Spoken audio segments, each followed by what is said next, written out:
So friends, आज की video lecture में हम डिस्कस करेंगे एक बहुत ही हिस्टोरिक और रीसेंट कॉन्स्टिट्यूशनल अमेंडमेंट बिल के बारे में और साथ ही बहुत डिटेल में जानेंगे कि किस तरीके से कॉन्स्टिट्यूशन में अमेंडमेंट किया जाता है। हाँ, ये वही अमेंडमेंट्स हैं जो कॉन्स्टिट्यूशन को एक लिविंग डॉक्यूमेंट बनाते हैं, यानी कि जो कॉन्स्टिट्यूशन 1950 में एनफोर्स हुआ था वो आज के परिवेश में उतना ही ज्यादा सक्षम रहे, इसके लिए टाइम पर कॉन्स्टिट्यूशन में अमेंडमेंट्स होते रहते हैं। तो चलिए शुरू करते हैं आज का video. Hello friends, welcome to learn at ease. So आज के वीडियो में हम बात करेंगे 130th कॉन्स्टिट्यूशनल अमेंडमेंट बिल के बारे में, जिसे हमारे होम मिनिस्टर श्री अमित शाह जी द्वारा संसद में पेश किया गया। और जैसे ही उन्होंने इस बिल के बारे में ब्रीफ करना शुरू किया, वैसे ही अपोजिशन में मानो खलबली मच गई। तो 130th कॉन्स्टिट्यूशन बिल में आखिर ऐसा क्या है कि अपोजिशन इससे तिलमिला गया है। सुर्खियां इस बात की रही कि गवर्नमेंट ने एक ऐसा बिल इंट्रोड्यूस किया है जिसमें कि हम देखते हैं कि अगर कोई भी इंसान, अगर वो प्रधानमंत्री के पद पर है या फिर मुख्यमंत्री के पद पर है या फिर कोई भी मंत्रिमंडल का हिस्सा है, ऐसा व्यक्ति यदि उन पे कोई ऐसा आरोप है जिसमें उन्हें 5 साल से ज्यादा की सजा हो सकती है और जिसके चलते उन्हें 30 दिन से अधिक जेल में रहना पड़े, चाहे वो एक भी दिन अधिक हो, यानी कि 30 से अगर 31वां दिन भी है, वो इसके चलते उन्हें अपने पद से हाथ गंवाना पड़ेगा। हाँ, ऐसा भी हो सकता है कि अगर किसी भी मंत्री पे, सीएम पे या पीएम पे कोई आरोप लगता है जिसकी वजह से उन्हें जेल जाना पड़े, तो चाहे तो वो अपने पद से स्वतः ही यानी कि खुद ही इस्तीफा दे सकते हैं। लेकिन अगर उन्हें 30 दिन से ज़्यादा जेल में रखा जाएगा तो उनका जो पद है वो अपने आप समाप्त हो जाएगा। लेकिन अगर भविष्य में वो जो आरोप हैं वो साबित नहीं हुए और वो बाइज्जत बरी हो गए, सो इस कंडीशन में पार्टी चाहे तो वापस उन्हें उनका पद दिला सकती है। तो ये जो 130th कॉन्स्टिट्यूशनल अमेंडमेंट बिल है, इसमें इन्हीं बातों को कहा गया है। अब जैसे ही इस बिल को इंट्रोड्यूस किया, अपोजिशन ने संसद भवन में ही हल्ला मचाना शुरू कर दिया। उन्होंने बोला ये बिल जो है वो डेमोक्रेसी के खिलाफ है और काफ़ी ज़्यादा अनकॉन्स्टिट्यूशनल है। अगर इस तरीके के किसी बिल को लाया जाएगा तो डेमोक्रेसी काफ़ी ज़्यादा खतरे में आ जाएगी।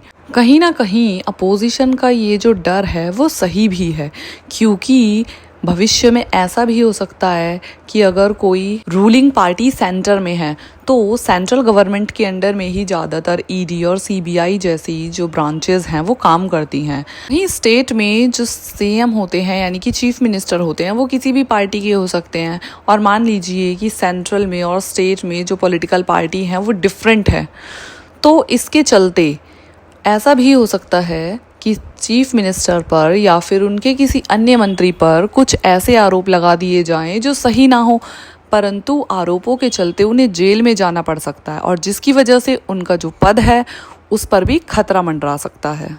जिसका एक जीता जाता एग्जाम्पल हमने दिल्ली के अंदर भी देखा था। जब चीफ मिनिस्टर अरविंद केजरीवाल की सरकार थी तो उस टाइम पे खुद सीएम पर और उनके बहुत सारे मिनिस्टर्स पर ऐसे आरोप लगे थे कि उन्होंने काफ़ी स्कैम किए हैं या फिर कोई क्राइम किया है। लेकिन बाद में हुई इन्वेस्टिगेशन में ज़्यादातर लोग जो थे वो निर्दोष साबित हुए। इसी तरीके से यदि भविष्य में भी किसी भी मंत्री पे कोई आरोप लगेगा और उन आरोपों के चलते उन्हें 30 दिन से ज़्यादा जेल में रहना पड़ा, तो इस कंडीशन में तो उनका पद भी चला जाएगा। और इस कंटेक्स्ट में तो यह साफ दिखाई दे रहा है कि ये अमेंडमेंट बिल डेमोक्रेसी के लिए एक डेंजर है, क्योंकि यदि किसी मिनिस्टर पे आरोप लगते हैं और भविष्य में वो निर्दोष साबित होता है लेकिन उसने 1 महीने से ज़्यादा जेल में टाइम काट लिया, तो इस वजह से तो उनका पद भी चला जाएगा। और बस इसी वजह से अपोजिशन में ये डर है कि सत्ता पक्ष इस कानून को केवल इसलिए लेकर आई है ताकि वो विपक्ष को खत्म कर सके। इस कॉन्स्टिट्यूशनल अमेंडमेंट बिल में एक चीज़ जो काफ़ी क्लियर मेंशन है वो यह है कि ये बिल जो है वो सिर्फ और सिर्फ मिनिस्टर्स के लिए है, सिर्फ एग्जीक्यूटिव के लिए है, यानी मिनिस्टर्स, चीफ मिनिस्टर्स और प्राइम मिनिस्टर। ये बिल किसी भी तरीके से जो हमारे विधायक हैं, जो एमएलएज हैं, जो एमपीज हैं, जो सांसद हैं, उनकी पावर को या उनको किसी भी तरीके से अफेक्ट नहीं करेगा। यानी कि ये बिल जो है वो उनसे कहीं से कहीं तक लिंक नहीं है। ये बिल केवल उन्हीं लोगों के लिए है जो पद पर बैठे हुए हैं, जो कि किसी भी मिनिस्ट्री को संभाले हुए हैं, फिर चाहे वो केंद्र में हो या फिर राज्य में। बहुत ही शॉर्ट में बोले तो 130th अमेंडमेंट बिल जो है वो सिर्फ इतना सा बोलता है कि कोई भी ऐसा मिनिस्टर जिसके ऊपर कोई भी ऐसा आरोप लगा हो जिसमें उसे 5 साल से ज़्यादा की सज़ा मिली हो, जिसमें उन्होंने 30 दिन से ज़्यादा जेल में काटे हैं, तो उन्हें अपने पद से इस्तीफ़ा देना होगा, वरना उनका पद अपने आप ही चला जाएगा। So it was all about 130th Constitutional Amendment Bill which has been presented by Amit Shah. अब हम आगे चलते हैं और देखते हैं कि किस तरीके से कॉन्स्टिट्यूशनल अमेंडमेंट बिल्स को लाया जाता है, क्या होती है उसकी पूरी प्रोसेस और किस तरीके से एक बिल जो है वो लॉ में कन्वर्ट होता है। सो बेसिकली कॉन्स्टिट्यूशन को अमेंड करने की जो पावर होती है वो पार्लियामेंट के पास होती है, और आर्टिकल 368 ऑफ द कॉन्स्टिट्यूशन जो कि पार्ट 20 में दिया हुआ है उसके अकॉर्डिंग पार्लियामेंट के पास ये पावर होती है कि वो कॉन्स्टिट्यूशन के किसी भी हिस्से को अमेंड कर सकती हैं। अब अमेंड करते हुए या तो वो उसमें कुछ ऐड ऑन कर सकते हैं या फिर कुछ रिपील यानी कि कुछ हटा सकते हैं या फिर कुछ नए कानून लाके उसमें मॉडिफिकेशंस किए जाते हैं, और इस तरीके से पार्लियामेंट अपनी कॉन्स्टिट्यूशनल अमेंडमेंट पावर को यूज़ करती है। स्टेट लेजिस्लेचर्स जो होती हैं उनके पास पार्लियामेंट जैसे कॉन्स्टिट्यूशन को अमेंड करने की पावर नहीं होती। तो कॉन्स्टिट्यूशनल अमेंडमेंट पावर जो होती है वो पार्लियामेंट की एक्सक्लूसिव पावर होती है जो सिर्फ और सिर्फ पार्लियामेंट के पास होती है। हाँ, यहाँ पर यह भी ध्यान देने लायक बात है कि पार्लियामेंट कॉन्स्टिट्यूशन के हर हिस्से को अमेंड नहीं कर सकता, मतलब कि कॉन्स्टिट्यूशन के जो बेसिक स्ट्रक्चर होता है उसको पार्लियामेंट अमेंड नहीं कर सकता। अब ये जो रूलिंग हुई थी ये सुप्रीम कोर्ट ने केशवानंदा भारती केस में ईयर 1973 में की थी। कॉन्स्टिट्यूशन का बेसिक स्ट्रक्चर क्या होता है, क्यों पार्लियामेंट उसे अमेंड नहीं कर सकता, ये तो हम किसी और वीडियो में कभी और डिस्कस करेंगे।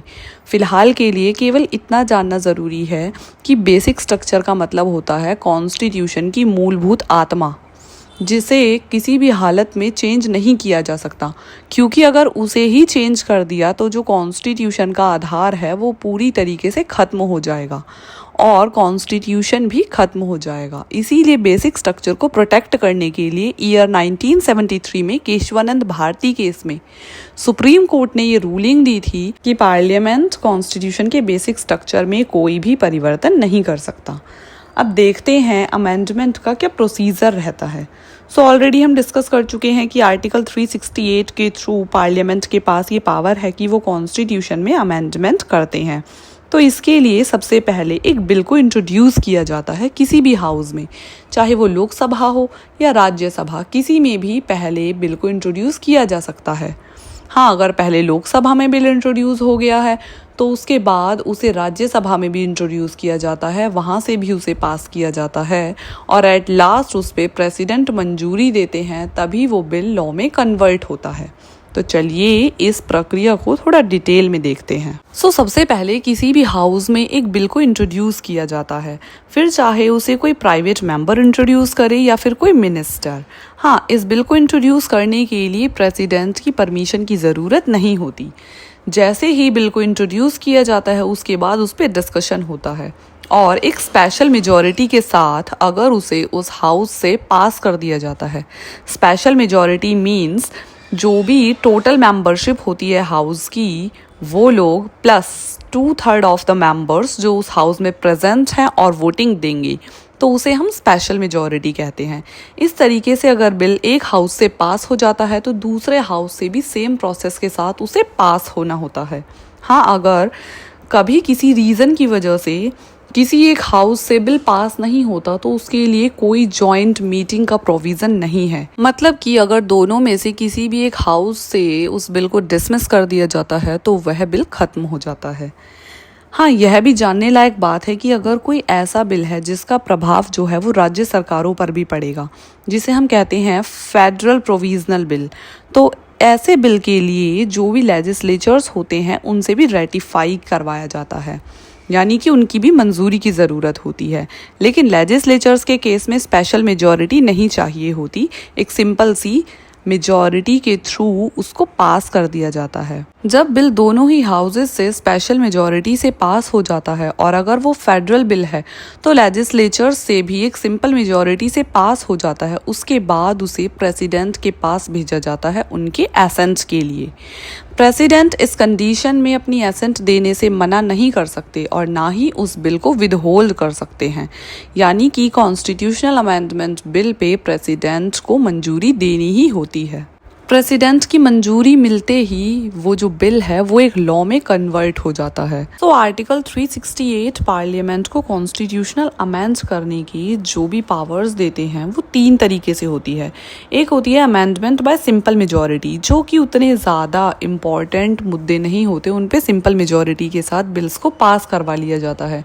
जैसे कि अगर कोई नया स्टेट बनाना है या फिर किसी ऑलरेडी एग्जिस्टिंग स्टेट में से बाइफरकेट करके 2 नए स्टेट्स बनाने हैं या फिर 2 स्टेट्स को मर्ज करके एक बड़ा स्टेट बनाना है, तो इस तरीके के जो मामले होते हैं उनमें स्पेशल मेजॉरिटी के थ्रू ही अमेंडमेंट बिल को पास करवा लिया जाता है। दूसरा हम देखते हैं स्पेशल मेजॉरिटी बाय पार्लियामेंट, जिसमें कि पार्लियामेंट की स्पेशल मेजॉरिटी चाहिए होती है।